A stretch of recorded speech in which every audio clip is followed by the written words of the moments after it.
Okay. There we go. We're going to go live. Okay. Thank you so much for joining us today.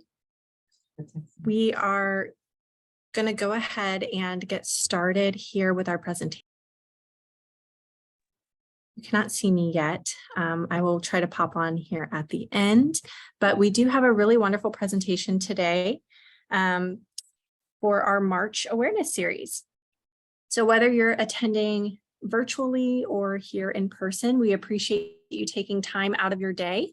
My name is Kayla Vargas, and I'm the program supervisor for the Women's Fund.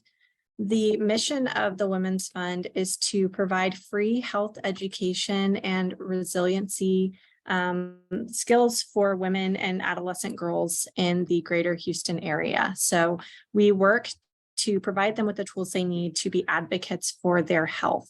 And we do all of this through various programs and publications, all of which are free of charge. If you've never visited our website, I do encourage that you check it out. It is thewomensfund.org. There you can find PDF versions of all of our present programs, as well as a list of our upcoming presentations. So before we get started, I just want to go over a few housekeeping rules.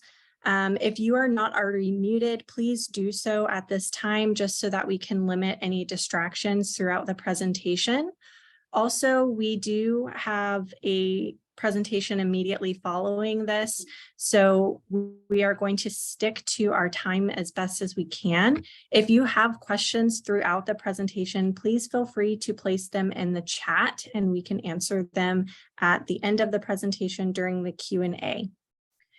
So today we are honored to welcome Dr. Megan Pallister to speak with us over women's health and hormones.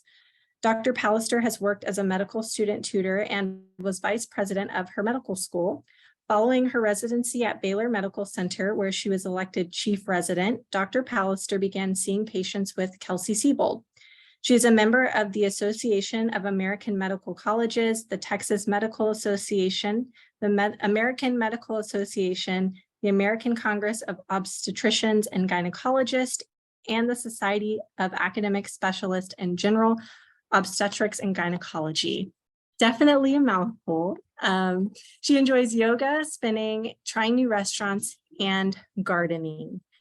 So we are going to go ahead and turn the floor over to Dr. Pallister at this time. Hello, and thank you for having me. I'm excited to talk about all things health and hormones, what we should all know a little bit about, which we probably don't know actually. So let's get started. This is me. As she said, I work for Kelsey-Seybold. I've been here for almost 7 years. I see patients here at our Greater Heights Clinic and also at our Memorial City location. And I deliver all my babies, do all my surgeries, everything at Memorial Hermann, Memorial City. And it's great there. Okay, so just basic life stages. We started as children, go through adolescence, which is, the biggest changes, I think, that we can all remember fondly or not so fondly.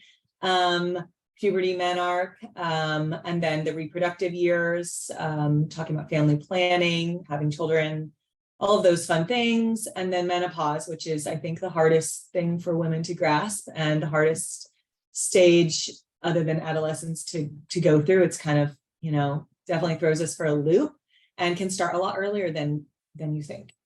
So just little things about puberty. These are some of the definitions of, thelarch breast development, pubic hair, and then you have like this growth acceleration, and then menarche, which is your first period. That these ages are actually getting earlier and earlier, but it's usually around 10. Generally is our first period. And then ovulation starts then as well. Okay, reproductive years. Obviously, you want to meet with your gynecologist, probably your first visit with someone like me. I meet with all age women, all age girls. I will see girls before they have their first period, if they have certain issues, but usually moms will ask me when to bring their daughters in. And it's at any point when, if they're having heavy periods, irregular periods, I'm happy to see them, so that can be 10 on, but you should definitely see your gynecologist once sexually active, or 18 to 21, so we can start doing breast exams and getting you familiar. I always recommend to come see me before these things, so that we don't always have to do a pelvic exam. We don't have to do those scary things, but we can talk, we can chat, we can have conversation about what's to come, kind of education and learning. And so at your annual exam, which is a well-known exam, depending on, sexual activity, breast development, all these things, there's different parts of the exam we may or may not do. We definitely start doing breast exams around 18. We will definitely discuss your gynecological history, your menstrual cycle, the issues you may or may not have. I mean, some women don't even realize that they have issues, that there are problems that we can fix, and they think it's just normal. Maybe their mother or sisters had the same issues, but it's bothering them and they thought it was normal. So we talk about that, kind of go through your history, talk about family history is really, really important, especially breast, other gynecological cancers, to determine if someone may be at genetic risk for one of these. Family planning is something that we can discuss as well, things like contraception, calendar method, things like that. And then, of course, the breast and pelvic exam, if necessary, STD screening, and prevention, and preventative and health maintenance, which kind of includes all these things. Birth control, contraceptive methods, it's not only for birth control, so, but it can have many purposes. I'll place someone on some sort of birth control method for menstrual irregularities, heavy periods, something like PCOS or endometriosis. Acne is a big reason for someone to get on some sort of birth control. It doesn't always have to be pills. Of course, really bad cramps, dysmenorrhea, which is definition is really painful menstrual cramps. And then, of course, to prevent pregnancy. So these are the general reasons why someone may get on some sort of birth control method. A general kind of explanation of the different types of STDs, chlamydia, which is the most common, gonorrhea, which is actually increasing, herpes, which is more common than you probably think. There are two types. There can be oral, it can be genital. Oral actually can be one or two, and genital can be one or two. So that's a common misconception. Trichomonas, which is probably most people have never heard of it, but it's similar to gonorrhea and chlamydia. It's treated with antibiotics. HPV is a sexually transmitted virus, which we test for on pap smears. You don't always get this test. It's tested reflexively, meaning if your pap smear comes back abnormal, we may test for it, but you'll get tested for it starting at age 30 otherwise. And then Hep B, syphilis, and HIV, something that, we recommend yearly. Okay, so breast cancer screening. So I am in the boat that we start at 40. If you are at risk for breast cancer, prior to that, we may start a lot earlier, depending on your family genetic history. There are some societies that recommend later, but everyone usually recommends an annual mammogram at 40. The self breast exam. So here you can read that the American Cancer Society no longer recommends clinical breast exams, which is shocking to some. And that's there's many reasons to that. And I'll still, if you're doing it correctly, I still think that it could have a benefit in certain situations, but a lot of women don't know how to do it and don't do it correctly. And then they can scare themselves into coming in, and then they can get unneeded or unwanted biopsies, and then unwanted imaging. And so that's what the studies, when they looked at it, it was shown to increase those kind of scary biopsies, and then actually additional biopsies that can actually increase your risk for cancer. So there's a lot behind that. And that's typically the reason why we don't recommend that in general. But, come in for your yearly exams, have us do your thorough breast exam, and then, make sure we get your mammograms at the appropriate time. Okay, so just in general, this wonderful age of 40 to 45, which I feel like is a difficult visit, because, like I said earlier, menopause starts a lot earlier than you think. I mean, the average age of menopause is 51, but people start going through perimenopause a lot earlier, and it can be in the decade prior to that. So you can start as early as your late 30s and early 40s. And it's not abnormal to go through menopause at 45. If you're going through menopause earlier than 45, then it is abnormal and we should look into reasons why. But at 45, if you've had no periods for a year, which is the definition of menopause, then that's not typically abnormal. So that can kind of shock women. And so that means you can have those perimenopause symptoms 10 years or, somewhere in that decade before. During perimenopause, the reason is because your hormone rhythm changes. And if you've ever seen a graph of what your hormones look like during those perimenopause years, looks like static, like it's crazy. So, oftentimes women will want their hormones checked. It's really hard to ever check your hormones at a specific time frame because your hormones are all over the place. And it really, really varies day to day. And then here we're talking about the most common changes. I mean, the most common ones that you've heard of are the hot flashes, the night sweats, the mood changes. I mean, there's also like the brain fog, obviously the changes in your menstrual cycle, and then vaginal dryness is another one that I treat very frequently. Okay, so in our 50s, like I said, the average age of menopause is 51, and the definition of menopause is 12 months, no menses, so no bleeding at all. So you can have 6 months of nothing, and then you have a period, that clock starts over. And then here it says some women can enter menopause as early as 40. Sure, they can, but that's not normal. So if you're going through menopause or having those symptoms before, the symptoms aren't abnormal. But if you really had no periods for a whole year prior to 45, that you should definitely, be evaluated. And then let's talk more about menopause. So kind of like we discussed before, all of those, major symptoms, you're going to start seeing menstrual changes, whether skipping cycles or having more frequent cycles. I mean, I think it's always really important to let your doctor know, even if you just saw them and things are starting to get a little funky, you should see there could be other reasons you're having menstrual changes. So it's not always menopause. And I don't want someone to always just, oh, that's what I'm going through, when it could be something very simple, like a thyroid disorder. Sleep problems, a lot of that is because of the night sweats that you're dealing with, and then your partner's not. So you're wanting the air really low, and then they want it. And it's just, super fun. Bone changes. So, the increased risk for osteoporosis and things like that. And so we want to talk about more supplementation, vitamin D, calcium, things like that we need as our estrogen declines. And then the cardiovascular disease, I also always want to make sure that you're seeing your primary care provider as well. I mean, I try to do, your full well woman, but, oftentimes you want to make sure your heart and your lungs are all checked as well. And so you want that PCP involved, or your cardiologist. Emotional changes. Yes, a lot of women come to me saying that their partners complain about their mood swings, and, if that bothers the woman, then we want to talk about treatment for, all these things. And there are some treatments that can, one thing can fix a lot of these things by taking one pill or doing one new thing in their life. So we'll talk about that a little later. Okay, so why are we going through menopause? What happens to our, to our hormones as we get older? We're born with the amount of eggs that we'll have for our life. And so as we get older, we ovulate less frequently. And so you're not having those regular menstrual cycles.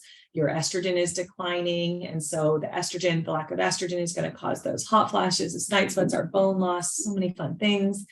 And, here it says, I agree that your number of days between periods can increase or decrease. The periods can become heavier, they can become lighter, all the fun things that can happen.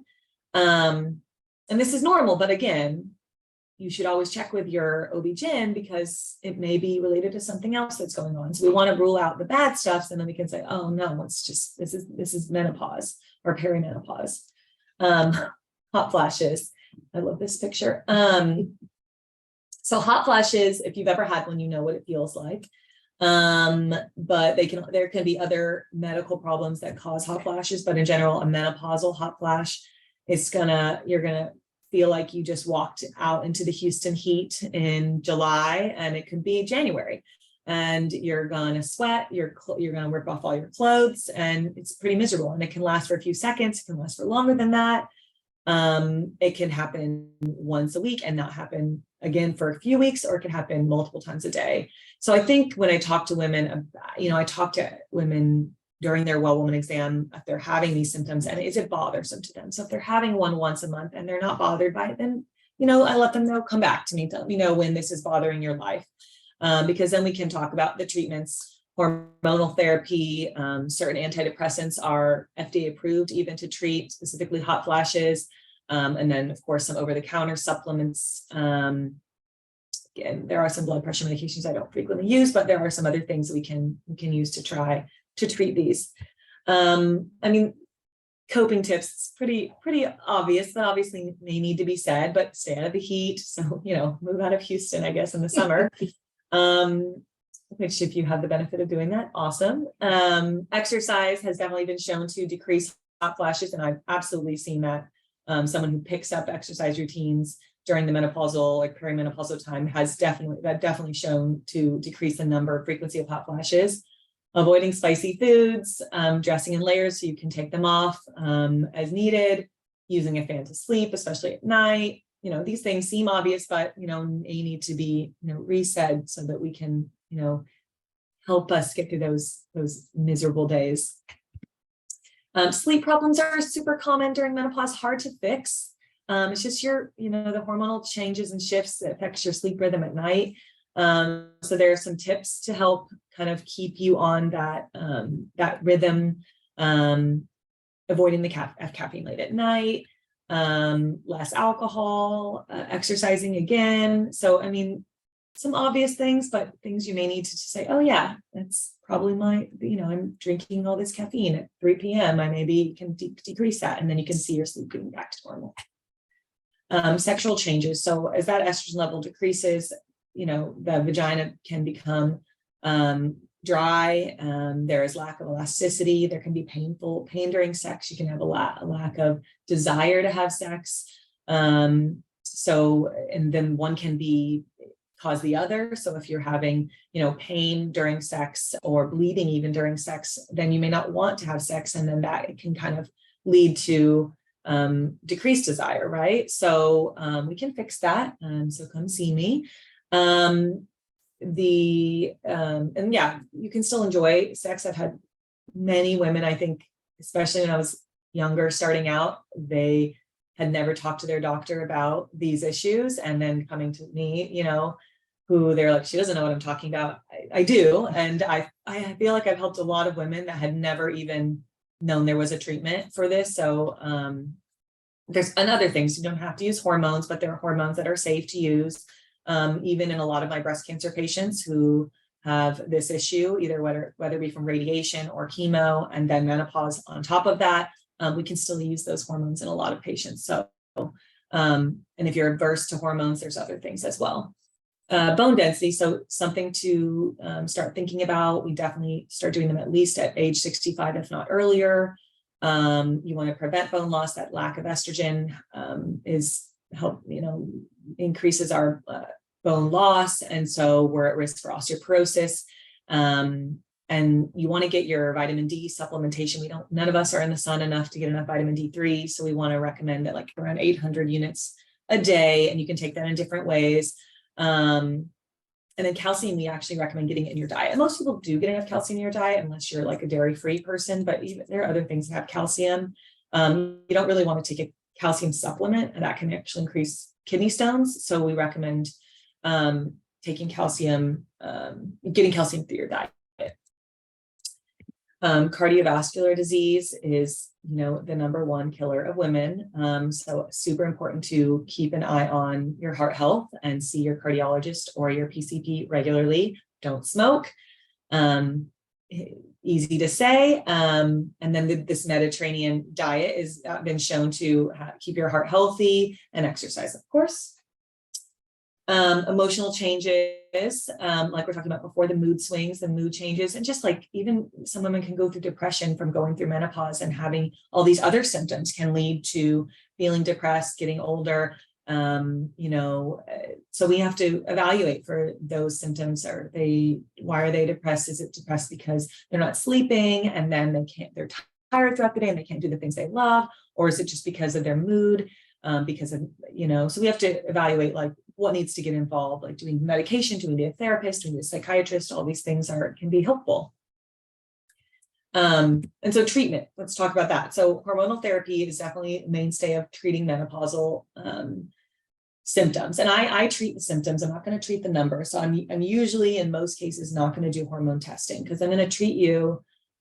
If your hormones, like I said, those hormones can go crazy. So let's say they come back normal. It doesn't mean I'm not going to treat your hot flashes. I'm going to treat your hot flashes because that's what you're coming to me. That's what your issue is. So we're going to talk about the different risks and benefits of the estrogen. Now, you're going to be on progesterone as well if you have a uterus. If for some reason you've had a hysterectomy in the past, then you don't need a progesterone. Estrogen can be really can cause uterine cancer without progesterone protecting that uterus. So it's very important to be on both if you have a uterus still. And testosterone, I wish there is more evidence coming out that testosterone can help, especially with something like low libido. But there's not a ton of evidence like there is for men on how testosterone can benefit us. And there's a lot of evidence that it can be risky for us too, especially with breast cancer. So more things to come. Obviously, we want to consider the risks. So if someone has a history of breast cancer or heart disease, or maybe other things that we or maybe certain hormones that we can't use. And then SSRI. So like I was saying earlier, there are a few that are FDA approved even to treat specifically hot flashes, but they can also treat moods, your mood issues. They can help with sleep. I mean, there's so many things that SSRIs, not only depression, can help treat. Herbal remedies. I mean, I always usually ask my patients first, like, hey, do you want to try something over the counter? Something like, there's something called estrogen and things like soy-based products that are helpful. And maybe sometimes that's enough. They're like, I'm feeling great. So I usually recommend like a couple months of trying this, more herbal, more natural things if they want. A lot of women have already tried this on their own. They come to me and they're like, no, didn't work at all. Done. Give me something stronger. And then we talk about, the hormone therapy and the SSRIs. Vitamin E. So I use vitamin E a lot in vaginal dryness. Vitamin E can be helpful in other situations as well. Acupuncture. I am a huge proponent for acupuncture, especially in hot flashes. And then caffeine. I mean, I'm a huge caffeine drinker, so that's going to be the last thing I'm ever going to cut out. But there has been evidence that it can decrease those hot flashes and night sweats if you avoid caffeine. Okay, so 60s, like I said, at least at 65, you're going to get your bone density. We're probably going to do it a lot earlier especially if you have risk factors. But at least at 65, and then not every year you don't need a bone density, but and then we'll let you know like how frequently you need them, because the lack of estrogen really takes a toll on our bones. Oh, that's it. So yeah, I hope that was helpful. I think I speak those fast. That is okay. But yeah, any questions? Awesome. Okay, so we are going to go ahead and open up the floor for questions. If you are comfortable putting your question in the chat, I will go ahead and ask that question for you. You can send it to me privately if you would like as well. That is also an option. I know it can take a little time to type stuff out. So if you are more comfortable with unmuting yourself to ask your question, that is also an option. I guess I will start in the room. Does anyone in the room have questions? I do. So I'm curious why girls are starting their periods earlier. Like you mentioned that it's migrating earlier, that you typically start around 10. I mean, 10 is early. Young. I know. And that's I think the last time I looked at that was like a world number. And I don't honestly remember exactly why. I just remember thinking that was interesting. And I'll have to get back to you on that. Yeah. That's interesting. Do you feel that hormone therapy for women over 40 or 50 would be appropriate? Yeah. What do you mean? Why? Well, there's been so many comments about breast cancer, perhaps cardiovascular, perhaps, doing muscular physical activity and so forth. Okay. So there was a study years and years ago that all of a sudden told women that hormones were horrible and we had to stop them and they are going to cause breast cancer and you're going to die from heart disease. So they did. And women were miserable. And then they came back and they looked at that study and it was flawed in so many ways. So then we started adding back hormone therapy. So I canceled that study, canceled that thought. Of course, there are risks. And so that's why we have to talk to and look at that person in detail and their whole family history. And, you know, do they smoke? Do they have high blood pressure? Is it well controlled? Is it not? Like, do they want to quit smoking? There's so many factors. And so, no, but it's definitely not thought of like that anymore. It's much more widely used, thankfully. That was actually one of the questions that I had as well, because I had heard that also, like, Yeah. you're taking it, it'll increase your risk. So a question that I have is, are there any concerns, or can you talk about any concerns around being on a form of birth control, whether it be pills or any other form, for a long period of time? Like, after what point do you feel like concerns start to arise? No, none. So I have a lot of women that come to me and they're worried that they're going to be infertile because they've been on birth control forever, or it's going to change do something to them. And that's actually false. I mean, pills especially will make you have a period. It's a fake period. It's not a real, it's a period in the sense that we know what periods are, but it's not your body going through the hormonal changes like you would off a pill. So could it cover up some other medical problem, like a thyroid disease or something? Sure, I guess, but no, in general, there's no long-term consequence. Birth control there are in general risks. So you can have a risk of blood clots. And you can have, there's a possibility of a slight risk of breast cancer in certain situations, but in general, in a low risk patient, those are very, very rare. And so you want to weigh the risk of pregnancy, obviously, or an unwanted pregnancy, to the risk of, you know, a blood clot in someone who's very low risk. You know, that's the conversation that we have as doctor and patient. So, we have a question from our online participants. How does vitamin E work for vaginal dryness? So I use a compounded vitamin E ointment that really helps to kind of replenish the, brings you more of a natural lubricant. And it kind of helps with the elasticity of the vagina. I mean, it's not my favorite medication for vaginal dryness is going to be vaginal estrogen.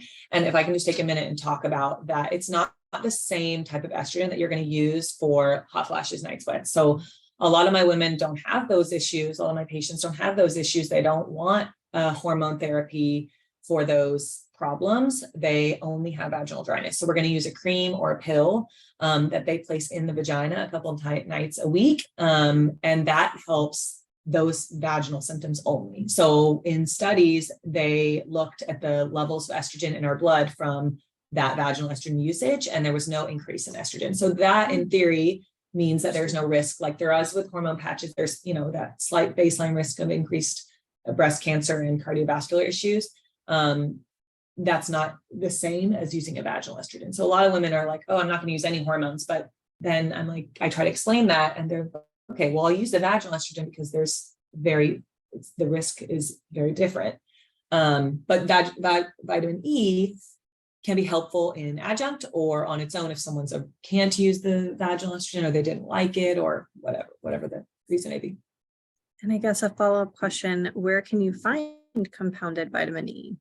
I mean, I don't know if I prescribe it from a pharmacy or any compounded pharmacy. Mhm. You may be able to find it other places. You might be able to get it without a doctor's prescription. It's hard to know. I don't know. Never had to do that. So another question that I had is, speaking of vitamins, every time I go to the grocery store, I see all of these like healthy women vitamins or women 1 a day vitamins. Do you recommend any of those vitamins in general? And then do you think that maybe they're more helpful for specific age groups? I mean, I think you have to look into your diet. I think the most important thing is try to get most of your vitamins through your diet. That's the best way that you're going to absorb them. That's the best way that they're going to do the best for you. Now, if your diet lacks, a lot of meat, a lot of, fish, things like that, then maybe there are certain things you need. We know we need vitamin D as we get older. Like I said, calcium is, like, a lot of these are better for your diet. I don't recommend a vitamin other than being pregnant, trying to get pregnant, a prenatal vitamin. I really don't recommend one type of vitamin as we get older. I just think you should be specifically decide what's your issue and what's your symptom, and then treat that. So if you're having hair loss and things like that, then there are certain things that I would recommend, like biotin or something like that. But a whole host of vitamins, just because, I think it is overkill, I guess I would say. And you can see that in the grocery store you go, and it's like millions of things. They're just trying to market to us, and they're not cheap either. No. So I think it's a little overkill. Yeah, I haven't bought them because I had the same concerns. Like, what if I don't need some of the things that are some of in these this vitamins vitamin? you can overdose. Like, it's hard to probably on these, but you can overdose on vitamins, especially, so I think that can be dangerous too. Yeah, they do. They're very packaged, very They're pretty, I and know. they do try to get you. So I was just kind of curious about that. Another thing that I don't know if anyone else has been seeing these, or maybe it's just because of my age, I get these ads that pop up all the time about like fertility testing You're gonna at home. Yeah. What are your thoughts about that? So I've done a lot of research, and a company even approached me a few years ago to be involved. And I just really disagree in I want women to be well informed. And I feel like maybe some doctors aren't able to inform them of this information, or they don't have time to talk about all these things, or the women don't know what to ask. And so they feel like they're uninformed. I guess I try to do a good job of informing my patients of these things, and I don't want them to have to buy these tests outside from seeing me. So I see that as a detriment to them. I feel like I've had a few patients come to me that did these tests. Thankfully, they came to me and I can explain what it means. But once you get this test and let's say it's abnormal, and you don't have a doctor to tell you that that doesn't mean anything, or it means this or that, or you should go see this person, that's really dangerous, I think. And because especially fertility can cause a lot of depression, anxiety in young women, right? Especially if that's the woman going to get this test, who can't wait to go see her doctor, or can't get in to see her doctor. She wants to do it at home. I think that person is going to be a lot more anxious in general, right? So then you have this number, you don't know what it means. I mean, and most of the things they can do without there's a test called AMH, okay, which I think all these companies are touting that it's the fertility test. And actually it's not. And I see it all the time through Instagram, and it frustrates me because AMH is actually a test that the fertility specialists developed to tell you how well you were going to go through IVF. And that's what it's about. So it's actually not a good test in a 27-year-old that wants to know if they're fertile, because there are a million reasons to make someone infertile or cause infertility. And then let's say they get it and they're normal. They think they're skating through life, and then they're 35, they meet their partner and they want to have a baby and they can't. That test that it's just a lot of misinformation, I think. Yeah. It's just like, it frustrates me. I want women to know, but I also want them to be educated before they get things that are unnecessary. And then at what point would you recommend someone coming into you for fertility testing? Like, is it if they've been trying for a while and they aren't getting pregnant, or is it if they're even just curious about their future? So like a whole slew of fertility testing, let's say you have been trying for a long time, years, for some reason you waited, you came in. Fertility testing includes a lot of painful things and a lot of blood work. Mm-hmm. So we can't just do that on everyone. No, you wouldn't want it. And guess what? No insurance can cover it. There are very few, unfortunately. They're going to cover all these tests. And it takes two. If you're using sperm, that sperm has to be normal too. So again, like someone who doesn't have a partner who wants to know if they're fertile, and I say everything's normal, and then they go and they try to have a baby and they can't, and they forget that there's someone else involved, so there's just so many things that could cause infertility.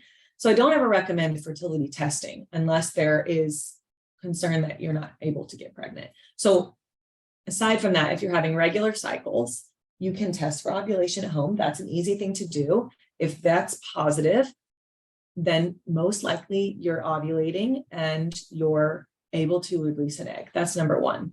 The next tests are just not necessary and can be painful, like I said, unless you're unable to get pregnant. So in a definition wise, infertility of someone yet less than 35 is a whole year of trying, meaning regular cycles and timed intercourse. And someone who's 35 and older is 6 months. I personally, and I think most OB-GYNs are like, hey, come in if you're anxious a few months before that. Like, let's get things started before. Maybe you don't need the definition. You can wait if you want, but if you don't meet that definition, come in, let's do that test a few months earlier. Like, let's not wait to that 12-month mark or 6-month mark, but don't do it a month in because it's expensive, it's painful, and most likely won't be necessary. Can we take a left turn? Yeah. Talk about sleep. Sleep. Oh, that's a hard one. Well, whether you are an adolescent or, someone who's middle-aged or elderly, what is the value of sleep? Some people say, I only sleep 3 hours a night. I mean, I think it matters about how you function during the day. I think if you function on 3 hours of sleep, because as we get older, our clocks change and our, sleep cycles change substantially. And so you may be in that REM sleep longer, you may be in that deep sleep longer, you may be not need as much. It's just, and there's really a lot more evidence that like sleep studies are really important as we get, if we are overweight, or even if you're not overweight, if you have like issues sleeping, a sleep study is really important because you can find out things that could help you sleep and get a better sleep that you wouldn't even know. Because most people think sleep studies are for like very obese people when you need a CPAP. That's what most people probably think about when they think of sleep studies. But no, a lot of, even pregnancy can be important. But that was a kind of aside. But sleep is important for sure. But I think it depends on like like your age, what type of sleep you're getting. And then during the day, are you able to function? Are you really tired throughout the day? Then even 15-year-old, they sleep a lot, right? I remember when I was 15. Yeah. I don't know much about 15-year-old sleep habits, other than they don't ever want to wake up. That's true. Yeah. Okay, so at this point, let's go ahead, and if you have a burning question and you just haven't asked it yet, we're going to go ahead and put it in the chat. Otherwise, I'm going to go ahead and ask my final question, which is always the same. It's not that hard, I promise. So if you were to have us all walk away from this conversation and take just one thing with us, what would that be? Don't forget to come see your OB-GYN at least once a year, and find one that you trust and can jive with, because I think like women's health is very important, and preventative medicine is key. Awesome. Well, thank you so much. That was wonderful. Okay. So, because of our camera, let's see if I can just turn it this way. Sorry, guys. Okay. So, thank you all for joining us this afternoon for the presentation. If you are like me, I leave these conversations and I'm still thinking about everything that was covered, and I usually have questions later on. So you can always email the Women's Fund at healtheducator@thewomensfund.org with any questions that you have. I will be sending out that email along with a link to our survey so that you can give us some feedback and evaluate today's presentation as well. It won't take that long, but we would really appreciate if you take a few minutes to provide us with that feedback.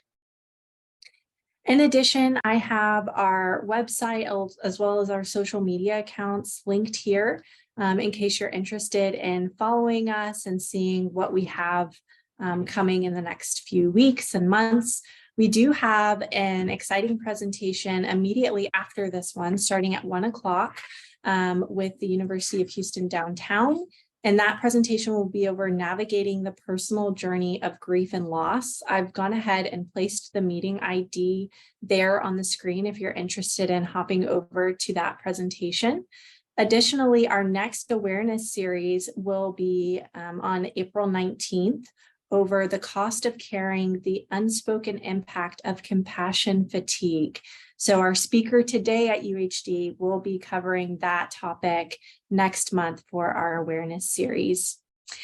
And if you enjoyed today's presentation, I encourage you to like us on Facebook, to visit our YouTube channel where we have previous presentation videos up and posted.